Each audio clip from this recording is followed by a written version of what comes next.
All right, in my previous video, I talked about how to graph the tangent and cotangent parent functions, really just understanding the key components and the five critical points or parts of a tangent and cofunction graph. Now I want to look at a couple of specific examples where we're applying some different transformations. So let's look at this first problem, y equals 2 tangent of x over 4. So the first thing that I always like to do is go ahead and label my axis and start thinking about what do I need to do to figure out my axes. Well, I know that I have a vertical stretch of 2. We wouldn't say that this is an amplitude change. Tangent doesn't really have an amplitude because there's no maximum point, but we would say that there is a vertical stretch of 2. So that's going to help guide me when I'm graphing my axes. So I'm going to label my axis 1 and 2 here. I know I want to include those points. And you could have adjusted your axis accordingly, but I do want to have that. The next part here is understanding that my argument x over 4 can be rewritten as 1/4 x. And that's helpful because I could start thinking about that as a horizontal stretch or shrink. Probably the most important step when you're doing these is to set your argument equal to the places where your vertical asymptote normally would be. So we know from our previous information here that we typically have vertical asymptotes for the parent function tangent of x at negative pi over 2 and pi over 2. So what I'm going to do is I want to see where do those vertical asymptotes move? Where are they now? So I'm going to go ahead and set my argument of x over 4, and I'm going to set it equal to where one of the vertical asymptotes was previously because I want to see where it goes now. So we're going to say x over 4 was, we want to set it equal to, excuse me, to negative pi over 2 because that's where the vertical asymptote was. And just by multiplying both sides by 4, we get x is equal to negative 2 pi, okay? Now let me do the other one here. So x over 4 is equal to pi over 2. So x then is equal to 2 pi. So let's think about this for a second. We previously had vertical asymptotes at negative pi over 2 and pi over 2. Now look at where those vertical asymptotes are, at negative 2 pi and positive 2 pi.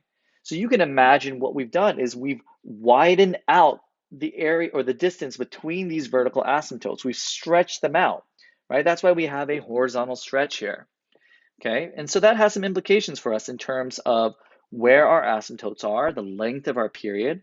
We can say from what we just did up here that our A value, not our amplitude, but our A value is equal to 2. And our period now is going to be 4 pi. We can see that it's the distance between negative 2 pi and 2 pi.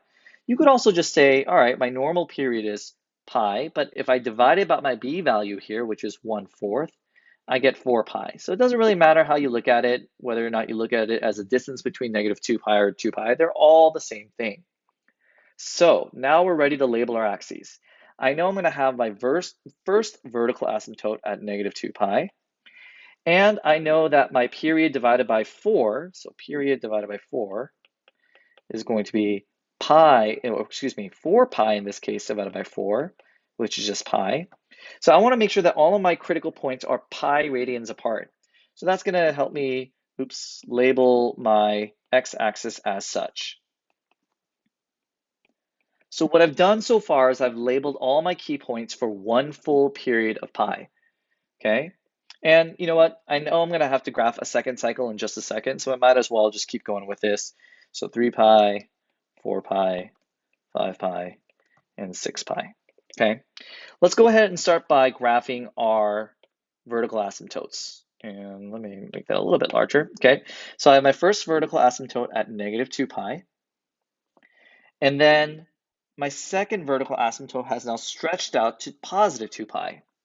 And since I know a full period is 4 pi radians apart, might as well just graph my other vertical asymptote to complete 2 full periods, okay? So now I can go back here. Let's change my pen settings so I can draw this now. All right, so we know that for tangent, it goes low, mid, high, asymptote. So asymptote, low, mid, high, asymptote. So I've got my asymptote. I can graph my low point here at negative 2, mid, and then my high point up here. Not my highest, it's not my maximum, but a high point there. and I can just graph something that looks something like this.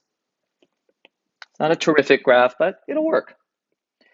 Okay, now let's graph my other points. I've got my asymptote, low, mid, high, asymptote. So this is going to go something like that. And there's my tangent graph. Zoom out a little bit so you can see that. Okay. All right, let's try this cotangent one now. So a cotangent, I'm going to note that my vertical stretch is 3. So my A value, again, not my amplitude, but my A value is 3.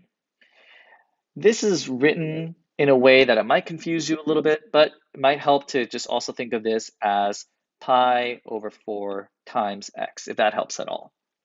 Okay, but just know that this is my argument. So I'm going to take my argument here, and I'm going to set it equal to where my vertical asymptotes were previously. Again, for a cotangent graph, I had vertical asymptotes at 0 and pi. So I'm going to set my argument equal to those places to see where are my asymptotes now. So I'm going to say pi x over 4 and set it equal to 0. Just by multiplying both sides by the reciprocal, I can just say x is equal to 0. So that asymptote hasn't moved. Well, it kind of has. We'll talk a little bit about that. Pi x over 4, my argument, equal to asymptote. X is equal to, in this case, 4 when I multiply both sides by the reciprocal. So my asymptotes were previously at 0 and pi, but what we've done is we've stretched out, but because one of the asymptotes was already at 0, and you're multiplying by a value or dividing, it's going to stay at 0.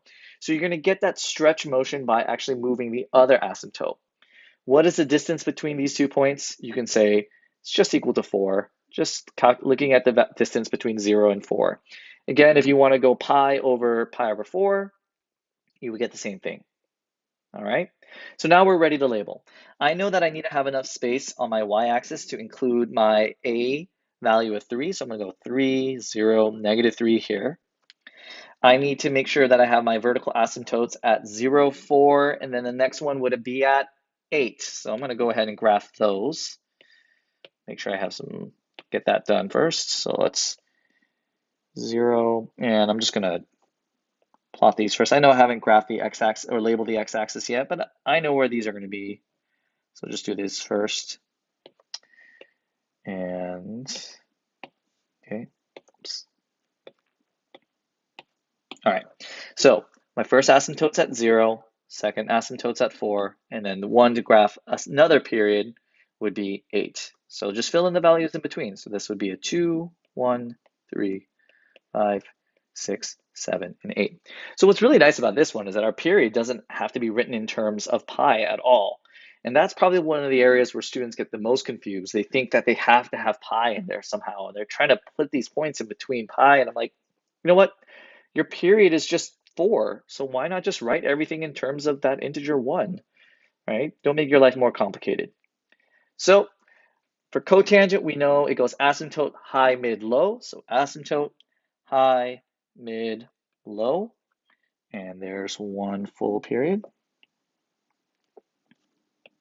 Asymptote, high, mid, low. There's another period. And that's it. It's as simple as that. Okay, there should be additional problems for you to work with in the textbook or in WebAssign, but hopefully this gives you a good sense of how to graph tangent and cotangent. Again, one of the biggest pieces of advice I can give is just setting your argument equal to where your asymptotes would normally be to see how they've been transformed.